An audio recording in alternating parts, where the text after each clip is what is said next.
नमस्कार, आदाब। Crime petrol Dastak में आप सभी का एक बार फिर से स्वागत है। मतलब निकल गया है तो खुद भी निकल रहे हो? हाँ? अरे नहीं, मैं तुम्हें बहुत लाइक करता हूँ, लेकिन मेरी फैमिली है और मैं उनकी लाइफ खराब नहीं कर सकता। तो मैं कब उनकी लाइफ पर बुरी नजर डाल रही हूँ? मेरी खुद की भी एक लाइफ है। तुमने मुझे प्रॉमिस किया था कि मेरे करियर में मेरी हेल्प करोगे। मैं ट्राई कर रहा हूँ ना। लेकिन कुछ हुआ तो नहीं है ना? रत्ती भर भी प्रोग्रेस नहीं हुई है। समझा करो, हर चीज में वक्त लगता है। मुझे इस वक्त 1 लाख रुपए की जरूरत है। मुझे ब्लैकमेल कर रही हो तुम? सिर्फ अपनी जरूरतें बता रही हूँ। जब जब तुम्हें सेक्स की जरूरत थी तुमने मेरा इस्तेमाल किया ना। अब तुम ही तय कर लो, ये ब्लैकमेल है या मेरी मजबूरी। बेवफाई के पर्दों के पीछे कई अफेयर्स पनपते हैं। किसी के लिए ये प्यार होता है तो किसी के लिए वासना, और किसी के लिए एक सौदा। रिश्तों की कीमत जब पैसों से तोलने की बात निकलती है तो ये एक दस्तक होती है कि अब अफेयर वाली गाड़ी ब्लैकमेल की पटरी पर चढ़ रही है। सन 2009, नई दिल्ली।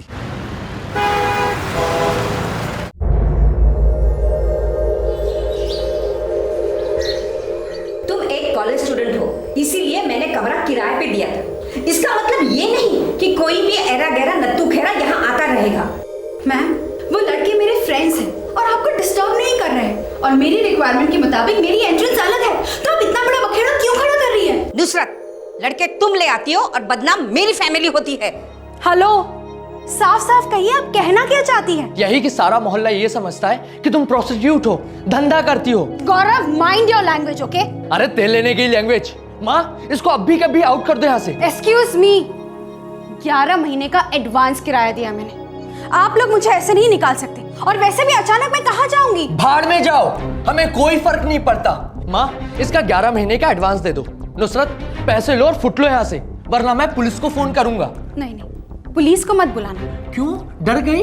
नहीं, क्योंकि पुलिस को फोन मैं करूंगी।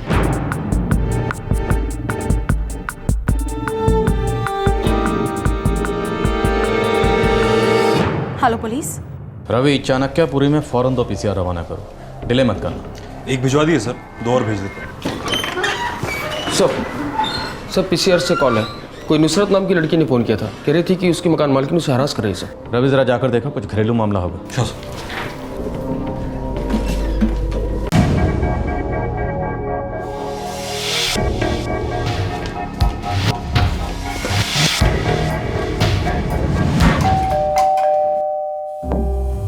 किसी नुसरत ने फोन किया था? जी, मैं ही नुसरत हूँ, आइए। सर, जो लड़के आते हैं वो मेरे क्लासमेट्स हैं। वो कॉलेज के असाइनमेंट्स लेकर आते हैं सर। अच्छा, तो रात भर चलते हैं इनके कॉलेज के असाइनमेंट्स। सर, ये मेरा घर है और मैंने इसे साफ साफ कहा था कि लड़के इसके रूम में कभी भी अलाउड नहीं है। आपने बॉयफ्रेंड्स कहा था, और वो मेरे बॉयफ्रेंड्स नहीं है, फ्रेंड्स है बस।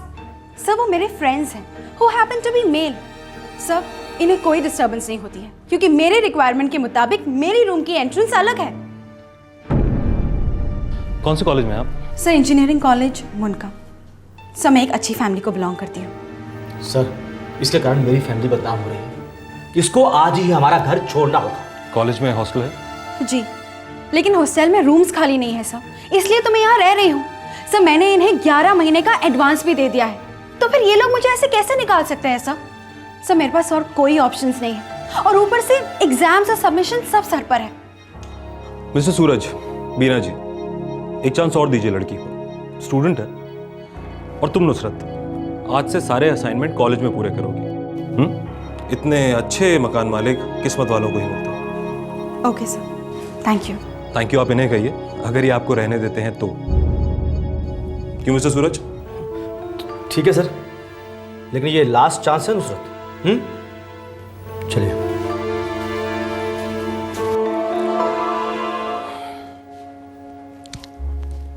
फोकस करो पढ़ाई पर, समझी? ओके सर, फोकस करूंगी सिर्फ पढ़ाई पर।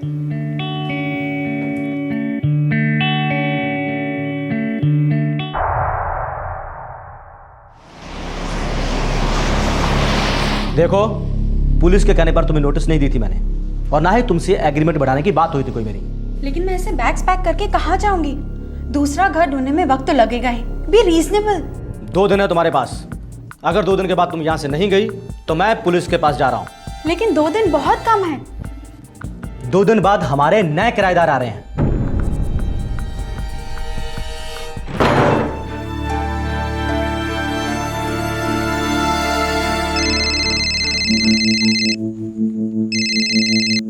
हेलो। विजय, मेरे लैंडलॉर्ड अभी मुझे घर से निकाल रहे हैं। हाँ तो निकल जाओ ना। रहना तो मैं भी नहीं चाहती, लेकिन इतनी रात गए मैं अकेले कैसे जाऊंगी। देखो मुझे पिडागरी जाना है एक फ्रेंड के घर, मुझे ड्रॉप कर दोगे? देखो नुसरत, सुबह तक रुक जाओ, मैं सुबह तुम्हें ड्रॉप कर दूंगा। अभी नहीं, अभी कुछ ठीक नहीं लगता। लेकिन सुबह जरूर आओगे ना? हाँ, गुड नाइट।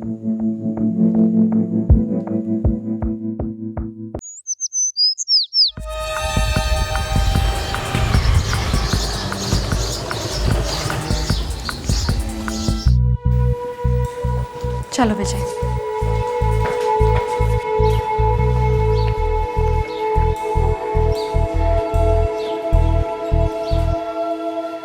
चलो फाइनली तुम जा रही हो, दिल से अच्छा लग रहा है। मुझे भी कुछ खास बुरा नहीं लग रहा है आप लोगों को छोड़कर जाने में।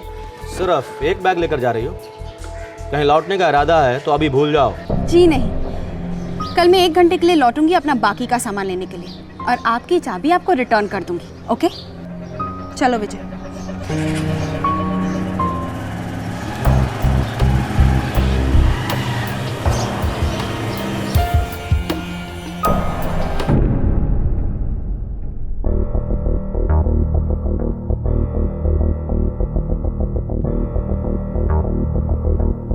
तीन दिन पहले वो यहाँ से एक लड़के के साथ गई थी, उसके बाद हमने नहीं देखा। हाँ, जाते हुए हमसे ये बोल कर गई थी कि अपना सामान लेने वापस आएगी। तब से हम भी इंतजार कर रहे हैं उसका। पिछले 3 दिन से उसका फोन कंटिन्यू स्विच ऑफ है। तो भाग गई होगी किसी लड़के वड़के के साथ। और वैसे भी कितने सारे लोग उसे यहाँ मिलने आते थे। और मैडम जरा सोच समझ कर बात कीजिए। कुछ दिन पहले ही बात हुई है उससे मेरी, बहुत परेशान थी वो आप लोगों से। तो इसमें नया क्या है?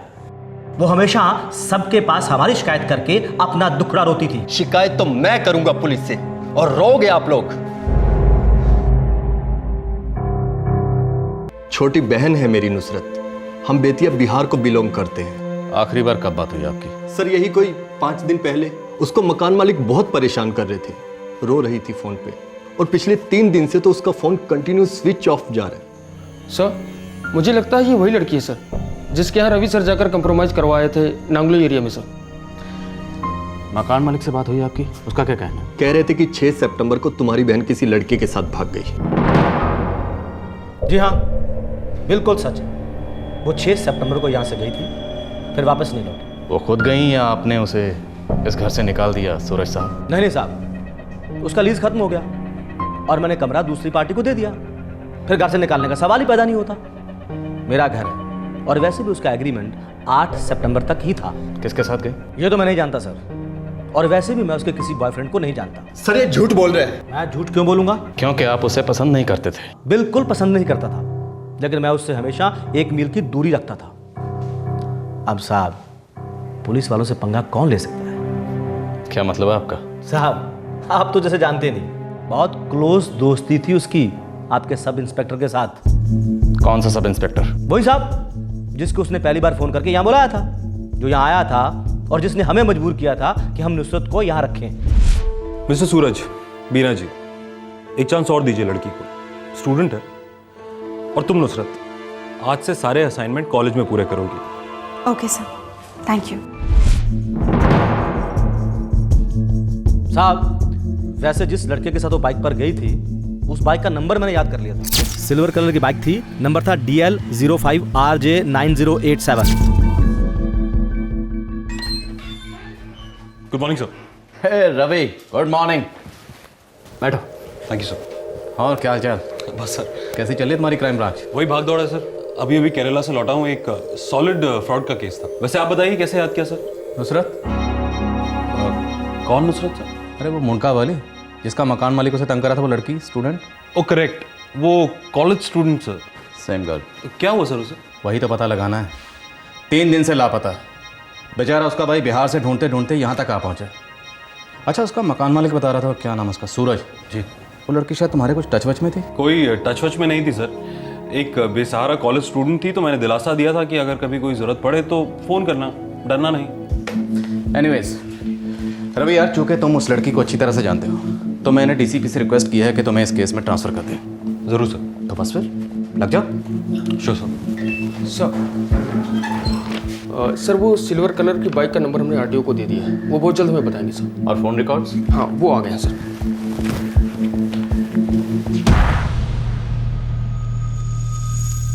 5 सितंबर को नुसरत ने इस नंबर को 2 बार डायल किया है।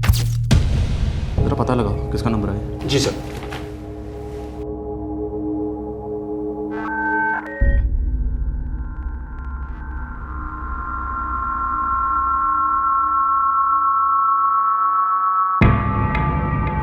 सर ये तो रवि सर का नंबर है।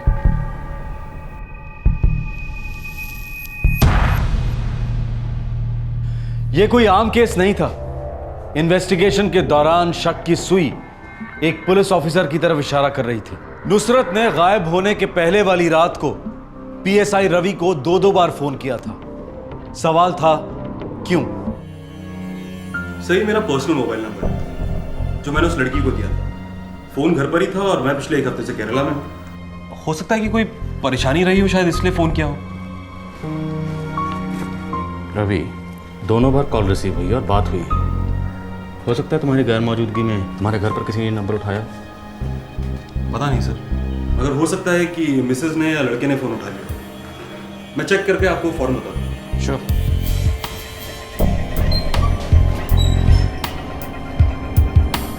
फोन तो आप लेकर गए थे ना? नहीं पुष्पा, ये फोन यही ड्रॉर में था, मगर फोन रिकॉर्ड्स दिखा रहे हैं कि उस लड़की नुसरत और इस फोन के बीच में बात हुई है। मुझे तो पता ही नहीं था कि आप फोन ड्रॉर में छोड़कर गए थे। सुनील, तूने उठाया था फोन? बात की थी नुसरत से?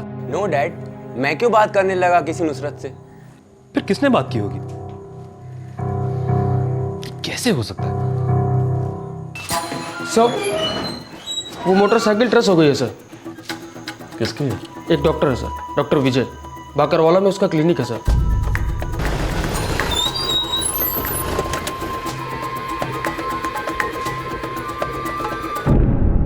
हाँ, मैंने ही पिकअप किया था नुसरत को 6 सितंबर को।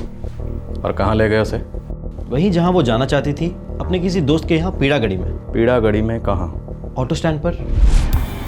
बस बस विजय, यहीं रोक दो। मैं यहीं से चले जाऊंगी, पास में ही है। श्योर? हाँ sure, thank you. Okay, bye. उसके बाद वो कहाँ गई ये मैं नहीं जानता। मैं जानता हूँ। क्या जानते सर? यही कि तुम झूठ बोल रहे हो। नुसरत के फोन की आखिरी लोकेशन बाकरवाला थी। एंड आई थिंक आपका ये क्लिनिक भी बाकरवाला में है, राइट? अब सीधे सीधे ये बताओ कि नुसरत को कैसे जानते थे और पीड़ागढ़ी क्यों लेके गए? सर मैं उस नुसरत को नहीं जानता सर। वो तो उसने फ़ोन किया और मदद मांगी, मैं चला गया। जानते नहीं थे तो उसने तुम्हें फ़ोन क्यों किया? दरअसल उसने मेरे फूफा जी के सेल पे कॉल किया था, मैंने तो उसे फ़ोन रिसीव किया। कौन है तुम्हारे फूफा जी? सर वो पुलिस में है, सब इंस्पेक्टर रवि शुक्ला। एक बार फिर इन्वेस्टिगेशन की सुई पुलिस ऑफिसर रवि शुक्ला की तरफ इशारा करने लगी। नुसरत को गायब हुए अब 4 दिन हो चुके थे। बिहार के बेतिया कस्बे में उसका परिवार बीतते लम्हे के साथ मायूसी के दलदल में धंसता जा रहा था। अब्बू, पुलिस ढूंढ रही है नुसरत को। बेटा तुझे आना ही नहीं चाहिए था, वहीं रुक जाता तू। अम्मी, अब पुलिस वालों को जो जानकारी चाहिए थी मैंने दे दी ना। अब उसके बाद वहाँ रुकने का कोई मतलब ही नहीं बनता था। और फिर मेरे बहुत इंपॉर्टेंट लेक्चर थे कॉलेज में। मैं दिल्ली चला जाता हूँ, ऑफिस से छुट्टी ले लूंगा। अब्बू, इसकी कोई ज़रूरत नहीं है, मैं परसों लौट रहा हूँ ना दिल्ली। बस ये 2 दिन के लेक्चर्स हो जाए। नुसरत को दिल्ली भेजना नहीं चाहिए था, लेकिन उसकी जिद विद कुछ नहीं, सब आपके ही लाड प्यार ने बिगाड़ा है उसे, जिसकी वजह से हमें आज ये दिन देखना पड़ रहा है। अब्बू, अम्मी, अब इसमें दिल्ली का क्या कसूर और हमारी नुसरत का क्या कसूर? वो तो पढ़ाई में इतनी ब्राइट थी कि मैंने उसे हमेशा एनकरेज किया कि बढ़िया पढ़ो, आगे बढ़ो, कुछ करके दिखाओ। नुसरत का स्कूल परफॉर्मेंस एक्स्ट्राऑर्डिनरी रहा था और उसी के बेसिस पर उसे मुंडका नांगलोई में मैकेनिकल इंजीनियरिंग कोर्स में दाखिला मिल गया था। यहां से पास होने के बाद उसका बहुत बढ़िया करियर शुरू होने जा रहा था, लेकिन नुसरत गायब थी और पुलिस को अब तक कोई सुराग नहीं मिला था। सर मुझे समझ में नहीं आ रहा कि मेरा भतीजा विजय नुसरत को पिक करने क्यों गया था। रवि, तुम्हारा भतीजा तो इस बात पे अड़ा हुआ है कि उसने नुसरत को पीरागढ़ी के रिक्शा स्टैंड पे ड्रॉप किया था, जबकि नुसरत के सेल फोन के रिकॉर्ड से यह पता चलता है कि उसके सेल की लास्ट कॉल की लोकेशन बाकरवाला थी। रवि, कुछ सीरियस गड़बड़ है। सब पता नहीं है विजय क्या छुपा रहा है, या शायद तुम कुछ छुपा रहे हो। रवि, हद हो गई यार। रवि, कुछ तो बोलो, क्या माजरा है नुसरत का? रवि, मैंने स्टेटमेंट फाइल करनी है, कुछ बोलो। तुम इस तरह चुप रहोगे तो आरोपी साबित हो गए, ये बात तुम जानते हो।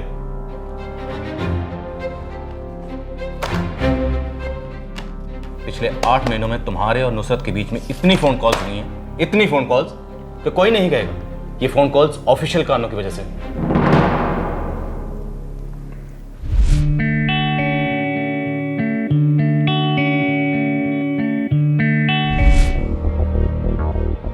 सर मैंने नुसरत से कहा था कि अगर कोई हेल्प चाहिए हो तो फ़ोन करें। हाँ, तो तुमने उसको अपना पर्सनल फ़ोन नंबर दिया? जी दिया। और वो कॉल करती रही? करती रही सर। फिर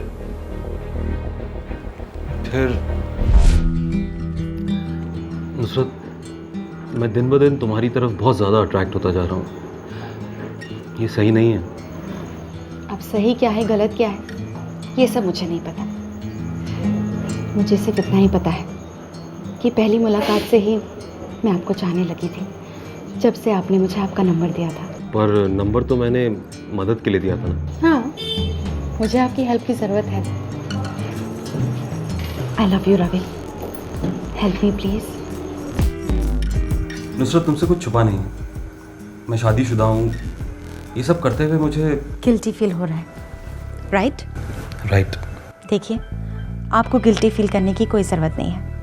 मैं आपकी फैमिली लाइफ ख़राब नहीं करना चाहती, और ना ही मैं आपसे ये कह रही हूँ कि आप मुझसे शादी कीजिए। तुम चाहती क्या हो नुसरत? आपको चाहती हूँ।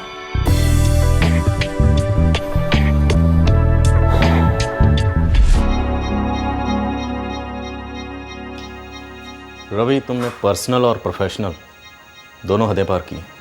जी सर, लेकिन जब तक मुझे अपनी गलती पूरी तरह महसूस होने लगी बहुत देर हो चुकी थी। मैं पूरी तरह नुसरत के प्यार में खो चुका था। सर ये रहे रवि सर के फ़ोन रिकॉर्ड्स, इनके लड़के सुनील के फ़ोन रिकॉर्ड्स और इनकी पत्नी पुष्पा जी के फ़ोन रिकॉर्ड्स। सर ये क्या जाती है सर? मेरी वाइफ का नुसरत से क्या लेना देना? लेना देना है रवि, तुम खुद एक पुलिस ऑफिसर और अच्छी तरह से जानते हो पुलिस जो भी करती है उसके पीछे कोई ना कोई वजह ज़रूर होती है। हर चीज़ का दूसरी चीज़ से लेना देना होता है। नाउ कम ऑन, मुझे सच चाहिए, तुम्हारे मुंह से सच। कैसा सच सर? नुसरत के मकान मालिक ने हमें बताया कि तुम्हारी पत्नी और बेटा अक्सर उसे मिलने आते थे, सच है? सर 6 सितंबर के दिन डॉक्टर विजय, पुष्पा जी और सुनील के सेलफोन के लोकेशन एक ही जगह के हैं सर। कहाँ के? भद्रा रेलवे लाइन, जयपुर राजस्थान से 20 किलोमीटर दूर से।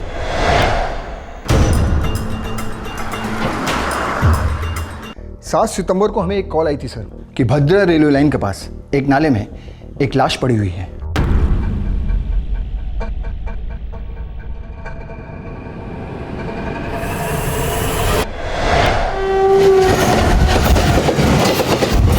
बॉडी की आइडेंटिफिकेशन नहीं हो सकी सर, क्योंकि चेहरा बहुत बिगाड़ दिया गया था। और पोस्टमार्टम रिपोर्ट? पोस्टमार्टम रिपोर्ट से पता चला सर विक्टिम की मौत गला घोटने से हुई है। उसके बाद उसका चेहरा किसी भारी चीज़ से बिगाड़ दिया गया। वो भारी चीज़ जो भी थी बॉडी के पास नहीं मिली है। लाश के पास कुछ सामान वगैरह होगा, वो अभी भी आपकी हिरासत में है? जी सर, वो अभी भी हमारे पास है।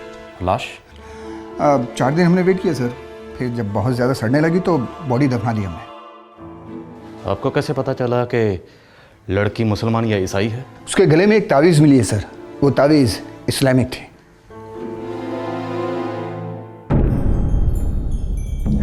जी सर, ये ताबीज़ तो मैं नुसरत के लिए अजमेर शरीफ से लाया था।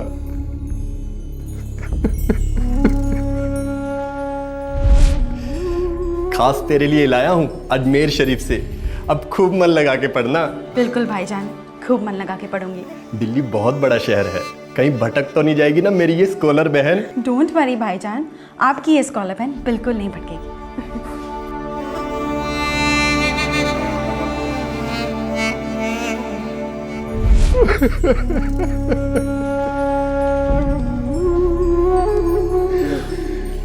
ये कपड़े नुसरत के हैं? लगते तो उसी के ही हैं। जी हाँ, जब लास्ट टाइम नुसरत यहाँ से निकली थी तो उसने यही कपड़े पहने थे।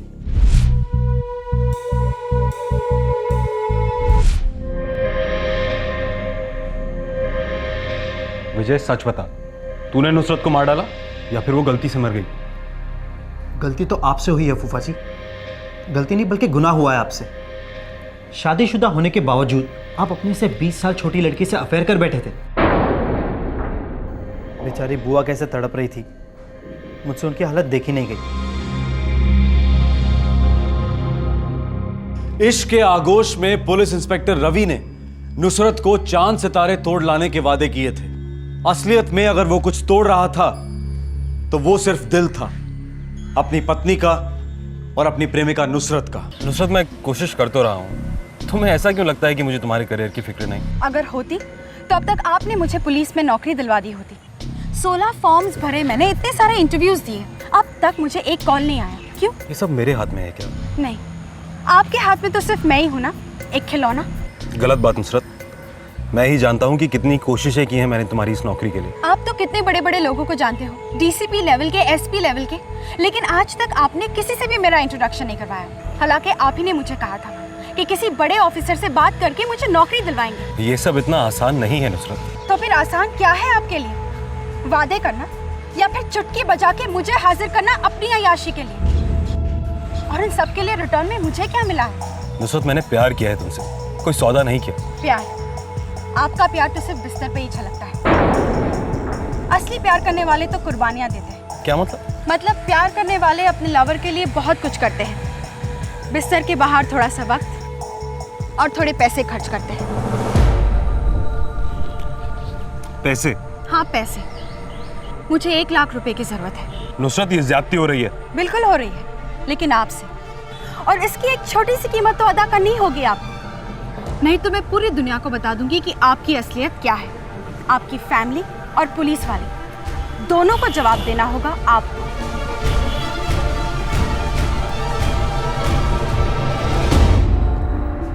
ये 65,000 कैश और 35,000 का चेक। मैंने कभी सोचा नहीं था कि एक दिन मैं इस तरह से ब्लैकमेल होऊंगा। मैंने भी कभी नहीं सोचा था कि मैं अपने आप को इस तरह एक्सप्लॉइट होने दूंगी। खैर, जो कुछ भी हुआ उसका मुझे बहुत अफसोस है। डिट्टो रवि, मुझे भी।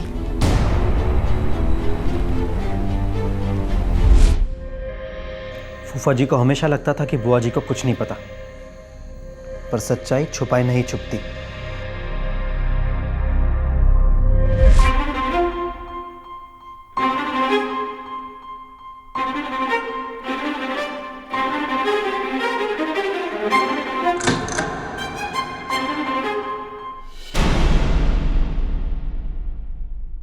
पुष्पा, तुम मुझ पे फालतू में शक कर रही हो। आखिर आप मुझे बताते क्यों नहीं है कि नुसरत है कौन और क्या रिश्ता है आपका उसके साथ? मेरा किसी नुसरत के साथ कोई रिश्ता नहीं है। 35,000 का तो है ना?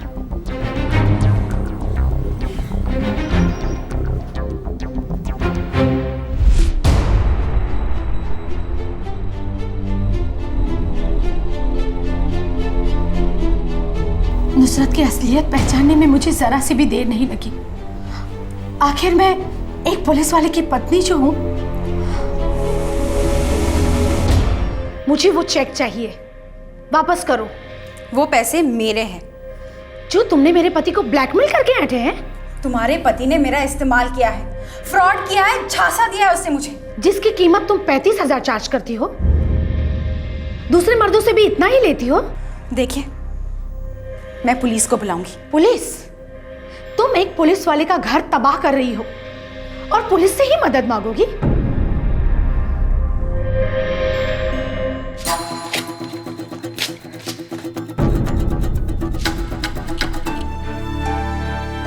कितनी बार कह चुका हूं तुमसे, मुझसे गलती हो गई, मुझे माफ कर दो। मैं बस फंसता चला गया इस चक्कर में। दूध पीती बच्ची को फंसाने के लिए? अरे कुछ तो शर्म की होती। 17 साल का बेटा है आपका, क्या सोचेगा वो आपके बारे में?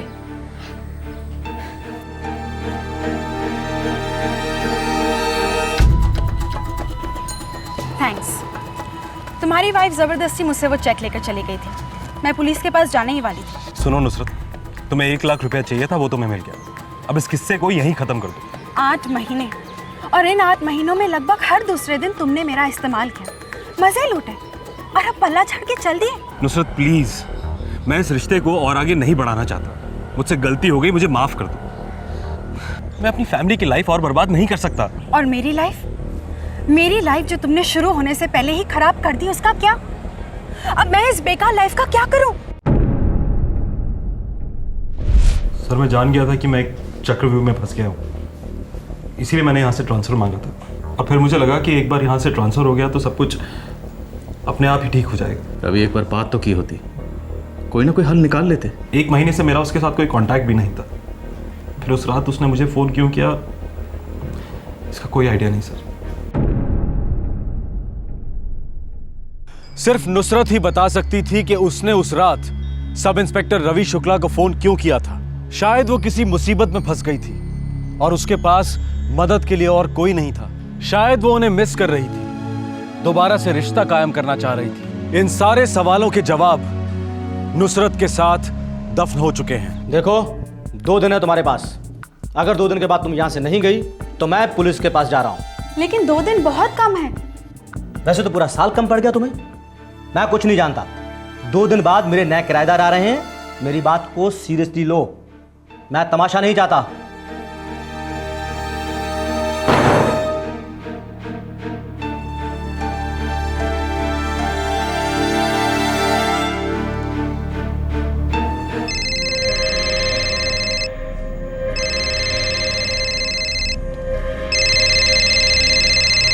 हेलो, क्या मैं रवि जी से बात कर सकती हूँ? कौन बोल रहा है? नुसरत। रवि जी तो यहाँ नहीं है, वो केरला गए हुए हैं। आप कौन बोल रहे हैं? मैं उनका भतीजा विजय। मुझे पता है कि वो केरला वाली बात झूठ है और वो वही है, और जो भी वो कर रहे हैं ना, वो अच्छा नहीं कर रहे। इसका अंजाम बहुत बुरा होगा। मैंने कह दिया ना, फूफा जी यहाँ नहीं है, बस। देखिए, मैं बहुत बड़ी मुसीबत में हूँ, मुझे हेल्प चाहिए प्लीज। नुसरत, मैं पुष्पा बोल रही हूँ। और सुनो, अब तुम्हारी ये ड्रामेबाजी है ना, बंद कर दो। रवि अब तुम्हारा मुंह तक नहीं देखेंगे। आइंदा फोन करने की कोशिश भी मत करना, समझी? हेलो। ऐसी लड़कियों को मैं अच्छी तरह से जानती हूँ। नागिन बनकर फन उठाती रहेगी और कांटा बनकर चुभती रहेगी जिंदगी भर। विजय, फोन उठा उसका। उसे मदद चाहिए ना, करते हैं हम उसकी मदद।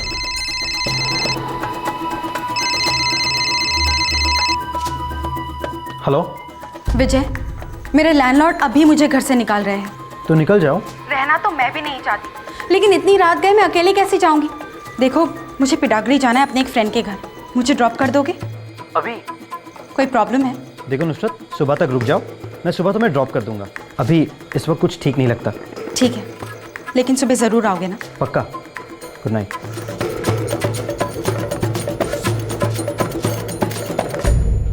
विजय को नुसरत के पास भेजने का प्लान मेरा ही था। चलो विजय।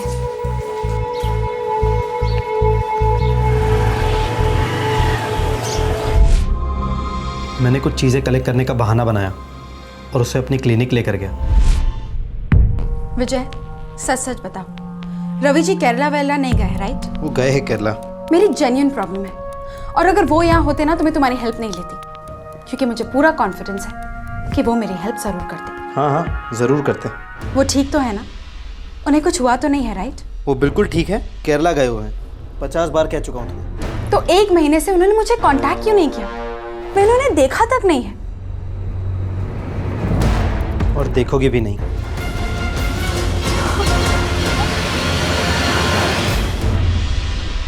मैंने उसे का ओवरडोज इंजेक्ट कर दिया और प्लान के मुताबिक बुआ जी को फ़ोन किया था।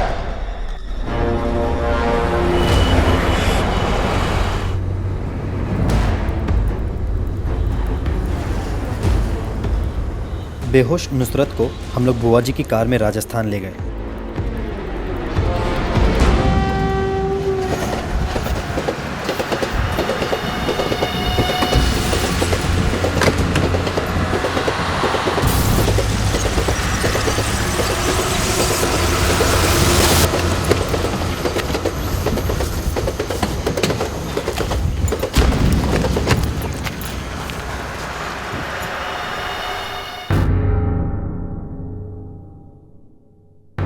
पहचान में नहीं आनी चाहिए। सारी आइडेंटिफिकेशन वाली चीजें निकाल दो, चेहरा बिगाड़ दो इसका।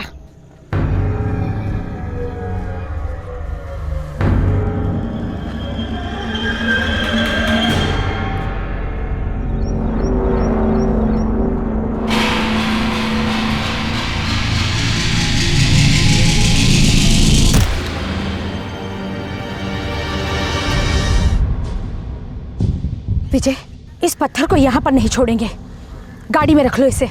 पहले इस लाश को ठिकाने लगाते हैं, चलो।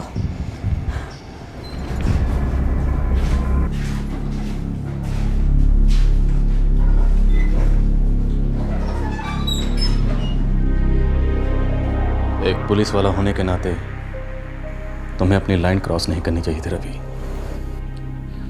एक बार फिसला सर, और जब फिसला तो फिर उठ ही नहीं पाया। मेरी एक गलती ने सब कुछ बर्बाद कर दिया।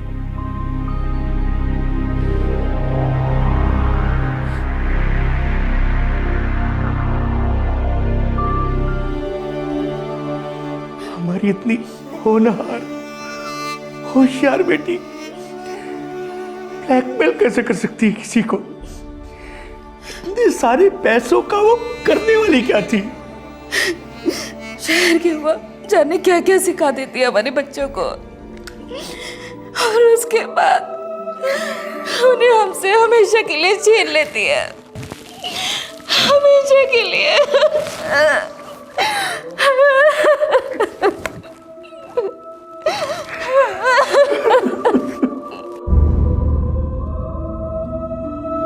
नमस्कार, आदाब।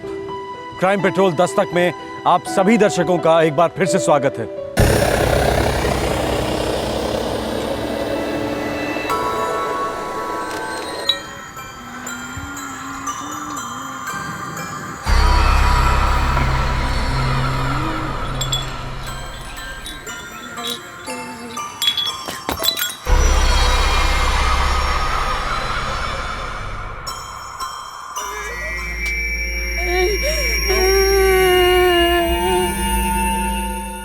ये छोटा सा लड़का काम और खेल के बीच की लकीर को ठीक से जानता तक नहीं है। उसकी रगों में मासूमियत और मस्ती दोनों दौड़ती हैं। बच्चे की मस्ती चाय वाले को महंगी पड़ी और मासूमियत बच्चे को महंगी पड़ी। नतीजा, बच्चे के प्रति गुस्सा और हिंसा। जब भी लोग बच्चों को काम पर रखते हैं तो वो एक दस्तक होती है कि गैर जिम्मेदारी और शोषण के बीच टक्कर होनी ही होनी है, और पूरी संभावना है कि इस टक्कर का नतीजा होगा जुर्म। जुलाई 2011, मुंबई।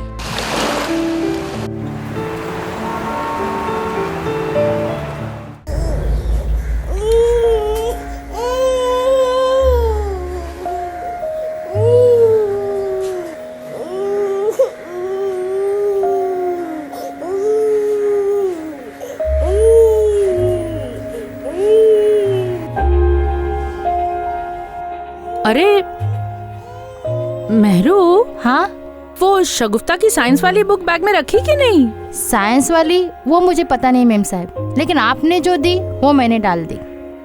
पर अम्मी, आज तो इंग्लिश क्लास है, साइंस नहीं। अरे बेटा, लेकिन आपकी टीचर ने तो सारी किताबें लाने के लिए कहा था।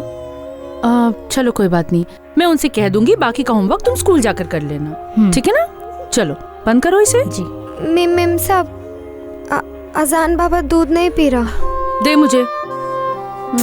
ओले ओले ओले, आजा आजा, देखो अभी कैसे दूध पीता है मेरा बाबा। देखा, तुम ठीक से पिला नहीं रही थी, इसीलिए नहीं पी रहा था। ना मेहनत करना चाहती हो ना कुछ सीखना, ऐसे नहीं चलेगा गौरी। ये लो। ना ना बेटा, बस अब भी आती हूँ मैं। सुनो, मैं शगुफ्ता को ट्यूशन के लिए ले जा रही हूँ, मेहरू भी मेरे ही साथ है। तुम घर से बाहर कदम नहीं रखोगी और अजान को 1 मिनट के लिए भी अकेला नहीं छोड़ोगी तुम, समझी? जी जी मेम साहब। चलो बेटा। जी अम्मी।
मेरा बच्चा, मेरा बच्चा। कैसी माँ हो तुम? उस नन्ही सी जान को अकेला क्यों छोड़ा? तो मैं क्या करती? मुझे शगुफ्ता को ट्यूशन के लिए ले जाना था और मुझे क्या पता था कि गौरी ऐसा कुछ कर देगी। दरअसल गलती तो मेरी ही है। मुझे उस लड़की को काम पे रखना ही नहीं चाहिए था। पता नहीं क्यों पहले ही दिन से मुझे वो लड़की कुछ अजीब सी लगती थी। एक बेसहारा लड़की को सहारा देने चली थी। देखो आज क्या दिन देखना पड़ रहा है मुझे। या अल्लाह, मेरा बच्चा। सर हम क्रिकेट खेल रहे थे जब अचानक से अजान धड़ से जमीन पे आके गिरा। सर हमने उसे जमीन में टच होते हुए नहीं देखा। एक सेकंड पहले वो हवा में था और दूसरी सेकंड धड़ाम से आवाज आई। तुम लोगों ने किसी को देखा बच्चे को बालकनी से फेंकते हुए? नो सर, हम तो अपने खेल में बिजी थे।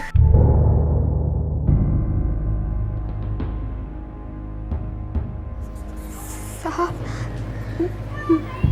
मैं तो अंदर ही थी। मुझे नहीं मालूम अजान बाबा कैसे ऊपर चढ़े। डॉक्टर, मेरा अजान कैसा है? एक्चुअली ये एक मिरेकल है, कुदरत का करिश्मा समझ लीजिए।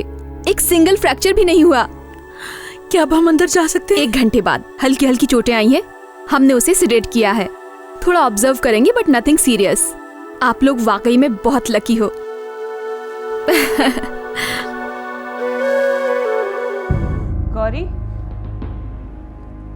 गौरी देख, हमें पता है तू झूठ बोल रही है। अजान अपने आप से गिर ही नहीं सकता।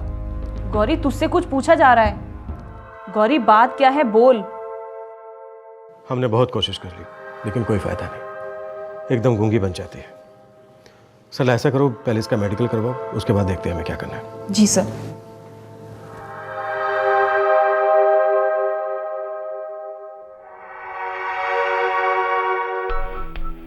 वो लड़की झूठ बोल रही है इंस्पेक्टर। पक्का उसी ने धक्का दिया है मेरे अजान को। ये तो मालिक का शुक्र है कि बच गया बच्चा मेरा। आपकी कोई अनबन थी गौरी के साथ? नहीं, ऐसी कोई बात नहीं। किसी तरह की कोई प्रॉब्लम? प्रॉब्लम तो वो लड़की खुद है। जब से उसे काम पर रखा है तब से देख रहे हैं वो खोई खोई रहती है। किसी काम में मन ही नहीं लगता उसका। कब से है वो आपके यहाँ? ये कोई 5 दिनों से। सिर्फ 5 दिन? हाँ, दरअसल हम उसे काम पर रखना ही नहीं चाहते थे। वो हमारी पुरानी नौकरानी शहनाज ने जैसे गौरी को थोप ही दिया था हम पर। कहा बेसहारा है, अकेली है, बस इसीलिए तरस खाकर हमने उसे काम पर रख लिया। भाभी जी, गौरी अजान बाबा की बहुत अच्छे से देखभाल करेगी। लेकिन शहनाज, मेरे पास मेहरू है ना, मुझे एक और लड़की की जरूरत नहीं है, सच में। भाभी जी, शगु भी तो अभी छोटी है ना, मेहरू शगु की देखभाल कर लेगी और गौरी अजान बाबा की। आप मेरा यकीन मानिए, गौरी बहुत ही अच्छी लड़की है। इस गरीब बच्ची का भला कर दीजिए भाभी जी, अल्लाह आपको बरकत देगा। ठीक है, रख लेती हूँ। लेकिन गौरी, तुम इतने छोटे बच्चे को संभाल पाओगी?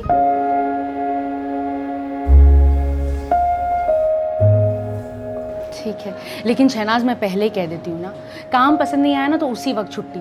मुझे फालतू में टेंशन नहीं चाहिए। आप बिल्कुल बेफिक्र रहिए भाभी। हमें दूसरी नौकरानी की बिल्कुल भी जरूरत नहीं थी।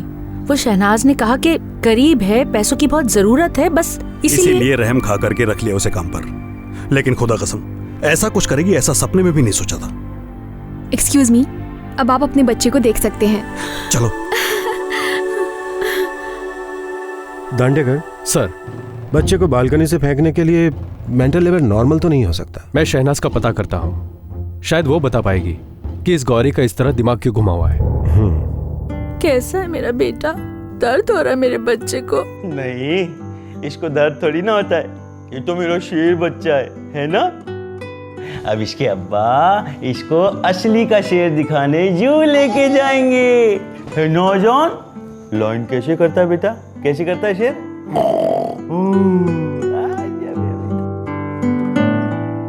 एक 1.5 साल का बच्चा 25 फीट की हाइट से नीचे फेंका जाता है और उसे कुछ नहीं होता।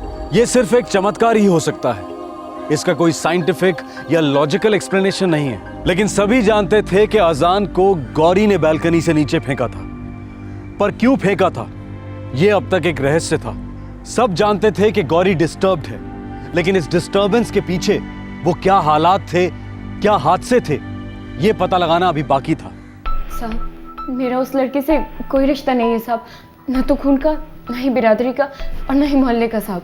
तो फिर क्यों तुम गौरी को रहमत और इस्माइल के घर लेकर गई? हाँ? साहब, गौरी मुझको ना बाइकला स्टेशन पर मिली थी, बहुत रो रही थी साहब। उसे देखकर मेरा दिल पिघल गया।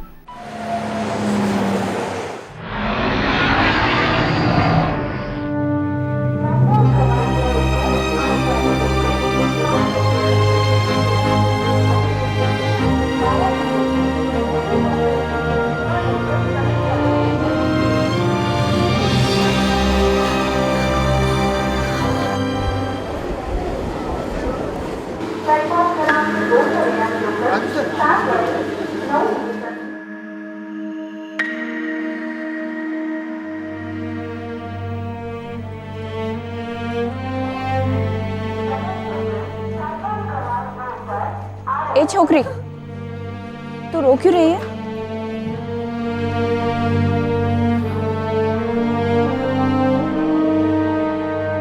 देख, मैं तेरी मदद कर सकती हूँ। बोल, क्या हुआ? साहब, गौरी मुझसे बोले कि वो मुजफ्फरपुर बिहार से आई है और यहाँ पर आकर खो गई है।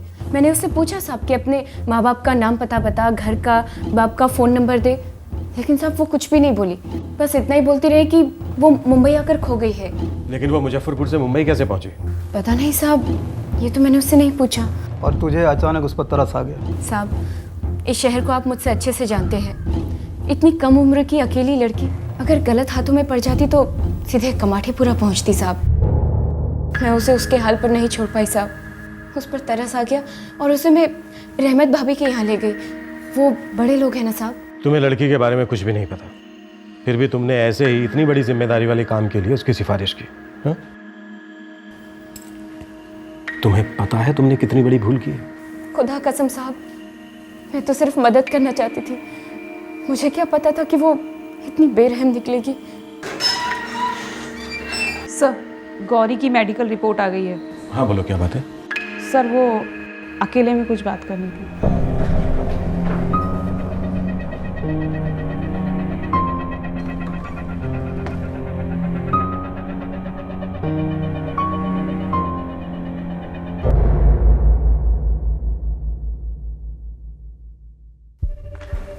सर, डॉक्टर ने कहा है कि हाइमन रैप्चर्ड है। वो लड़की कुंवारी नहीं है। लेकिन अभी 13 साल की भी नहीं हुई है। हो सकता है उस लड़की के साथ जबरदस्ती हुई हो, इसलिए मैं आपसे अकेले में बात करना चाहती थी। इस सेक्सुअल असॉल्ट की वजह से उसके दिमाग पर गहरा असर पड़ा होगा। बट सर, वो लड़की हमसे बात नहीं करेगी। मुझे क्या लगता है कि उसे चिल्ड्रंस होम ले जाना चाहिए, शायद कोई काउंसलर उससे बात कर सके। देखो गौरी, मैं कोई पुलिस वाली नहीं हूँ, इसलिए मैं तुमसे कोई सवाल पूछने नहीं आई हूँ, तुम्हें डराने नहीं आई हूँ और ना ही तुम्हें कोई सज़ा देने। अगर इस सब से तुम्हें कोई बचा सकता है तो वो सिर्फ मैं हूँ। मैं जानती हूँ कि कुछ हुआ है तुम्हारे साथ, कुछ बुरा, कुछ बहुत ही बुरा।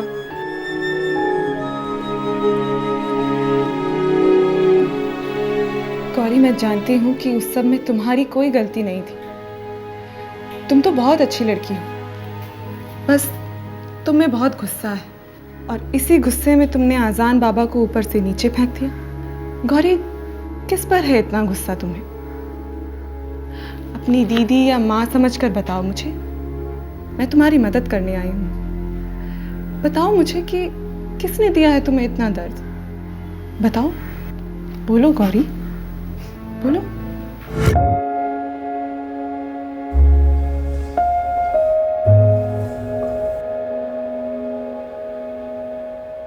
गौरी, ला, मुझे दे। आज आज बेटा मेरे पास।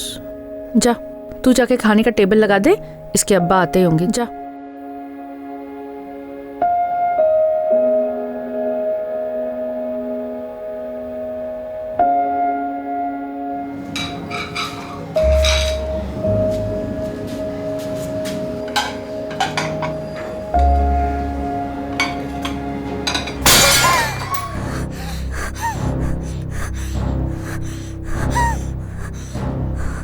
मेरू, पकड़ इसे, पकड़। ये क्या किया तूने? गिर गया। पागल हो गई है तू? तू जानती भी है कितना कीमती था ये? अब गूंगों की तरह क्या खड़ी है? बोलती क्यों नहीं? कैसे टूट गया ये? वो गिर गया। जब से इस घर में आई है कुछ ना कुछ बिगाड़ ही रही है। तू क्या चाहती है?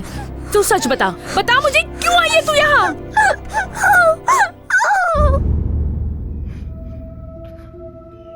बहुत मारा मेरे साथ, बहुत डांटा। मैं कुछ भी करती थी तो गलती हो जाती थी।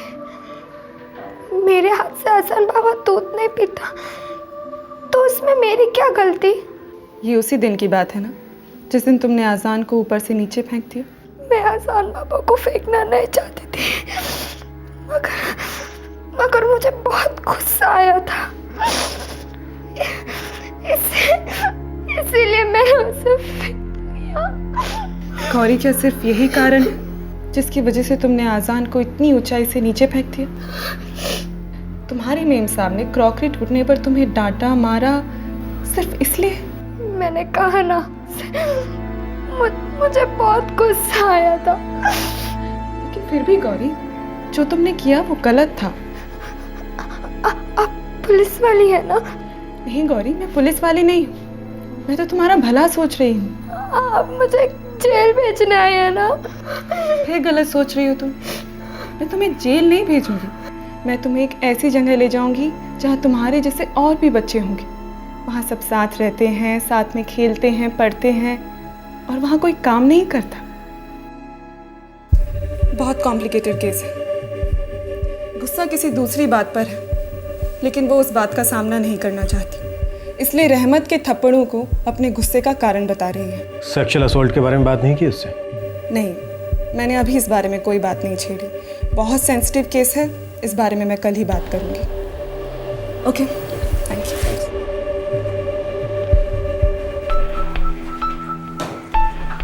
रहमत और इस्माइल से बात करनी पड़ेगी। गौरी ने बहुत सीरियस जुर्म किया है, अटेम्प्ट मर्डर। लेकिन वो खुद एक विक्टिम है, कुछ मर चुका है उसके अंदर। हाँ, जब क्रॉकरी टूटी थी तब मुझे बहुत ज्यादा गुस्सा आया था। और आपने उसको बेरहमी से पीटा। वो लड़की मसाला डालकर कह रही है, मैंने तो बस एक आध थप्पड़ मारा था उसे। आप लोग समझ नहीं रहे, उस वक्त मैं बहुत ज्यादा गुस्से में थी। प्लीज आप समझने की कोशिश कीजिए। गौरी गुस्से में थी और गुस्से में ऐसा कुछ कर बैठी जो उसको नहीं करना चाहिए था। अगर इतना ही गुस्सा था हमारे ऊपर तो काम छोड़ देती। शायद ये भी हो सकता है कि उसका असली गुस्सा आप लोगों पर हो ही नहीं। क्या मतलब? उसका सेक्सुअल असॉल्ट हुआ है इस्माइल साहब, और वो अभी तक 13 साल की भी नहीं हुई है। लेकिन इससे मेरे बच्चे की जान लेकर क्या मिलता उसे? कुछ नहीं मिलता, फिर भी उसने ऐसा किया। क्रॉकरी तोड़ना, आपका कुछ बिगाड़ना, ये सब एक ट्रिगर है। आप लोगों ने ही बताया ना कि जब वो आपके यहाँ पर आई थी तो बहुत डिस्टर्ब थी। इंस्पेक्टर साहब, ये बहुत ही सीरियस मुद्दा है। हमें इस बात का जरा सा भी अंदेशा नहीं था कि उस लड़के के साथ में ऐसा कुछ हुआ है। उसने कभी जिक्र ही नहीं किया, और ना ही शहनाज ने जो उसे यहां लेकर के आई थी। जाहिर है कि गौरी घायल किसी और बात से थी, जो था उस पर हुआ सेक्सुअल असॉल्ट। इस भयंकर हादसे ने 13 साल की लड़की को नॉर्मलसी की कगार से नीचे धक्का दे दिया। पुलिस को यह केस बहुत ज्यादा सेंसिटिविटी से हैंडल करना पड़ा, जो उन्होंने बखूबी किया। आखिरकार गौरी ने अपने जख्मों को सामने रखा। गौरी, तुम्हारे लिए हमें सब बता पाना इतना आसान नहीं है, लेकिन तुम नहीं बताओगी तो हम उन लोगों को कैसे पकड़ेंगे जिन्होंने तुम्हारे साथ ये गंदा काम किया है? हम तुम्हारे माँ बाप को ढूंढना चाहते हैं, ये जानना चाहते हैं कि तुम मुंबई कैसे पहुंची, भाईकला स्टेशन कैसे पहुंची जहाँ शहनाज तुमसे मिली थी।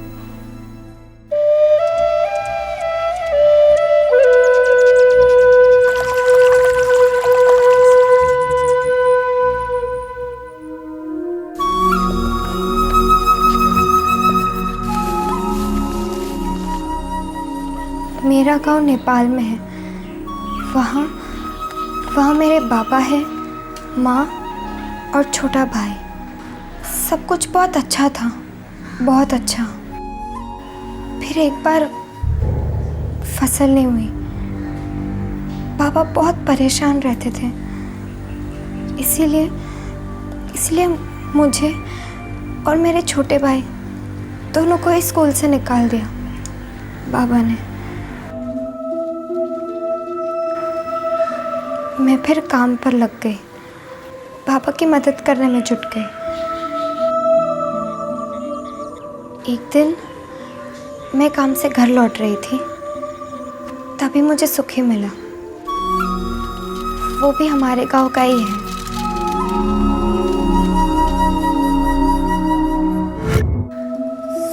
सुखी ने बताया कि वो मुझसे प्यार।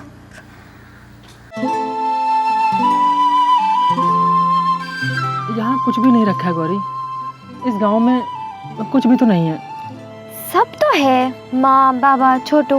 पगली, मैं हम दोनों के बारे में बात कर रहा हूँ। एक दिन तेरी मेरी शादी होगी, घर कैसे बनेगा? न कोई काम, न कोई धंधा।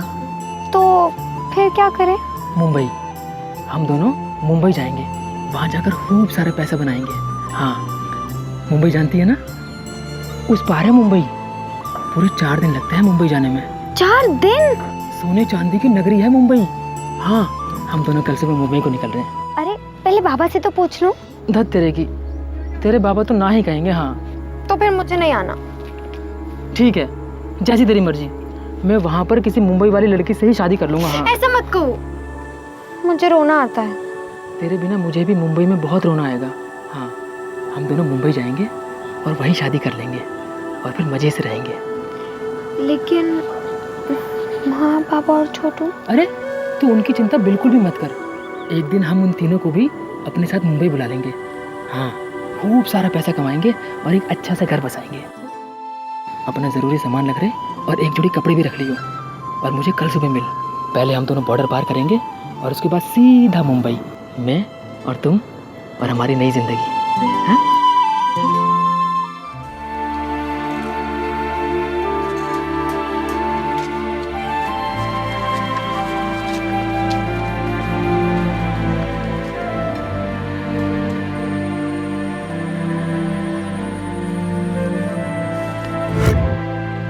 सुखी ने जैसा कहा मैंने वैसा किया। अपने माँ और बाबा के पैर तक नहीं छुए, छोटू को गले तक नहीं लगाया। गौरी, ये ले, ये तेरा मुंबई का टिकट है, इसे संभाल कर रखियो। लेकिन ये मुझे क्यों दे रहे हो? क्योंकि मुंबई तुम अकेली ही जा रही हो। नहीं। हाँ गौरी, यहाँ मुजफ्फरपुर में मेरा एक काम है। मैंने एक दोस्त से पैसे लेने हैं। पैसे मिलते ही मैं तुम्हें मुंबई में मिलूंगा। तो मैं मुंबई में अकेले कहाँ रहूंगी? तू पागल है क्या? मैं तुझे इतने बड़े शहर में अकेले छोड़ूंगा? मेरा एक दोस्त है पलाश, वो मुंबई में ही काम करता है। वो तुझे मुंबई स्टेशन पे लेने आ जाएगा। अपनी बहन की तरह रखेगा वो तुझे और तेरी अच्छी तरह से देखभाल करेगा। तू बिल्कुल चिंता मत कर। हाँ, मैं अकेले नहीं जाना चाहती। गौरी, चाहता तो मैं भी नहीं हूँ, लेकिन क्या करूँ, मजबूरी है ना। तू तो सब समझती है। और फिर 2 ही दिनों की तो बात है, 2 दिन बाद मैं तेरे साथ मुंबई आ जाऊंगा। हाँ, लेकिन सुखी कभी आया ही नहीं। और तू भाईकला स्टेशन पहुंच गई? नहीं, मैं मुंबई सेंट्रल पर उतर गई थी। वहाँ वो पलाश, वो मुझे लेने आया था। सुखी का दोस्त पलाश।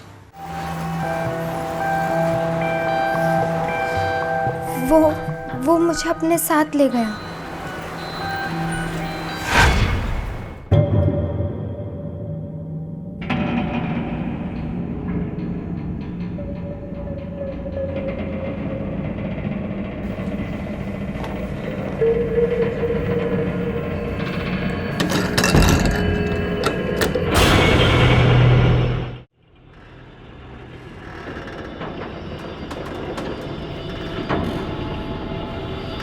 सुखी ने कहा था कि पलाश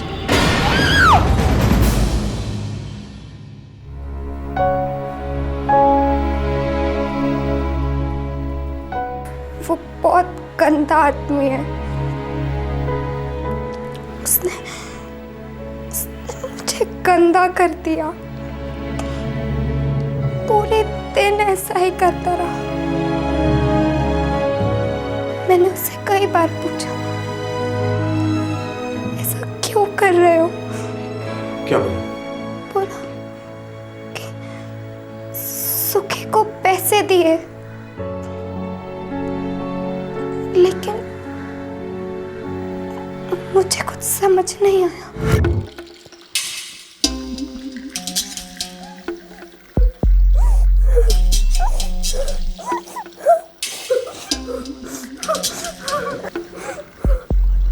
बाहर जा रहा हूँ, और सुन, यहाँ से बाहर निकलने के बारे में सोचना भी मत, नहीं तो पुलिस वाले पकड़कर जेल में डाल देंगे तुझे, समझी? नेपाल की है तू, और एक बात हमेशा याद रखना, कोई नहीं है तेरा मेरे सिवा यहाँ पर। दादा, मुझे सुखी के पास जाना है। सुखी। वो तो कब की तेरी शक्ल भूल चुका होगा, और तू भी अब अपनी जिंदगी में उसकी शक्ल नहीं देख पाएगी तुम्हें।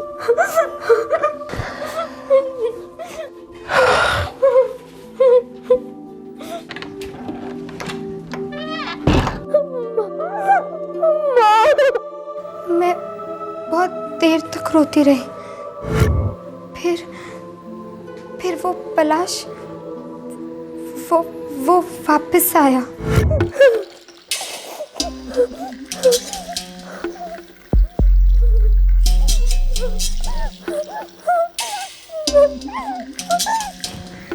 एक घंटा।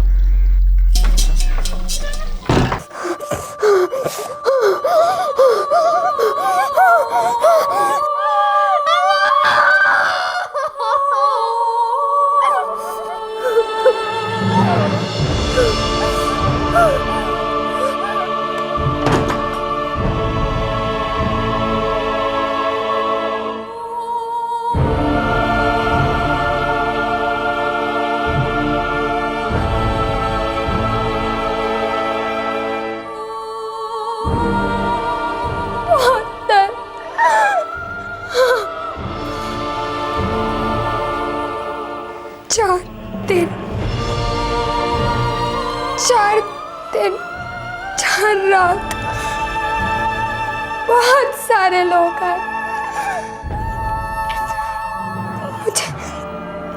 मुझे बहुत दर्द हुआ, बहुत दर्द।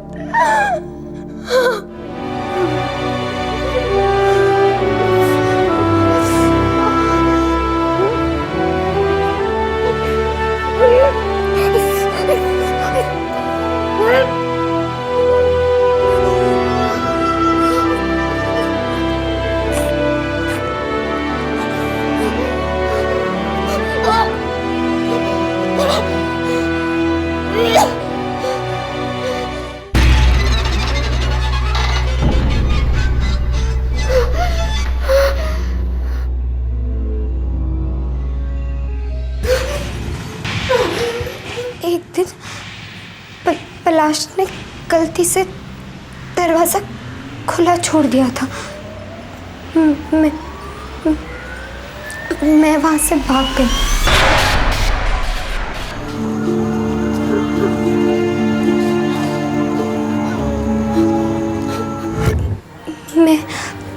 मैं उस स्टेशन तक कैसे पहुंची मुझे नहीं मालूम,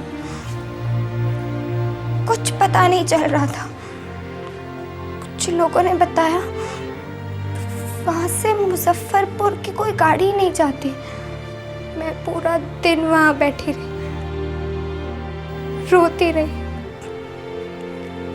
और फिर शहनाज दीदी मिली। इंस्पेक्टर, ये सेक्स ट्रैफिकिंग का केस मालूम होता है। ये बेचारी लड़की उस दलाल सुखी के हाथों फंस गई और आज इन हालात में पहुंच गई। सर, शुक्र है ये कमाटीपुरा की किसी अंधी गली में नहीं पहुंची। शुक्र है कि आज़ाम को भी कुछ नहीं हुआ है। ये पलाश को खुद निकालो, असला गौरी के माँ बाप तक खबर पहुंचाओ।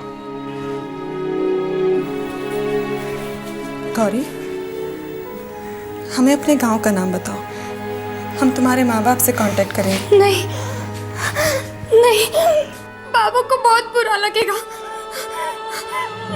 माँ बहुत रोएंगी, और वो बहुत गरीब है, और अब उनके पास जाना ठीक नहीं है। सब कुछ खत्म हो गया। नहीं, ऐसा सोचना गलत है। माना तुम्हारे साथ बहुत बुरा हुआ है, तुम्हारे हाथों बहुत बड़ी गलती हुई है, मगर तुम्हारे सामने तुम्हारी पूरी जिंदगी पड़ी है। और ये बात अपने दिमाग से बिल्कुल निकाल दो कि तुम गंदी हो चुकी हो। नहीं, ऐसा बिल्कुल भी नहीं है। तुम जैसे पहले थी तुम वैसी ही हो, वही गौरी, समझी तुम? ये देखो ट्रेन, वाओ। काश गौरी ने मुझे बताया होता कि उसके साथ इतना कुछ हो गया। शहनाज को भी तो नहीं बताया।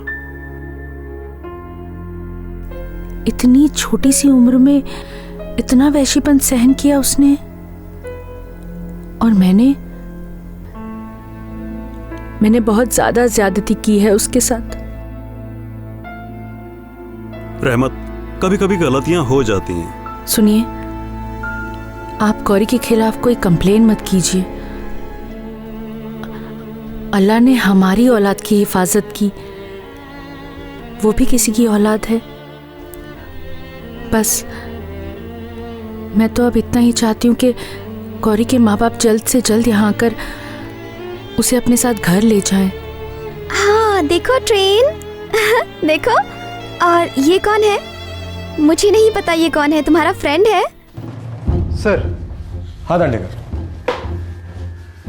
ये पलाश तो हाथ नहीं लगा है और गौरी को उस जगह के बारे में कुछ भी याद नहीं है। पूरी मुंबई को खोद डालो दांडेकर।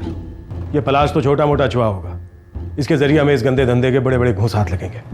सर, बीएसएफ ने खबर भेजी है कि 2 दिन में गौरी के गांव में उसके माँ बाप तक खबर पहुंच जाएगी। हम उम्मीद करते हैं गौरी के माँ बाप उसे अपनाएंगे और इस नरक की दुनिया से दूर ले जाएंगे।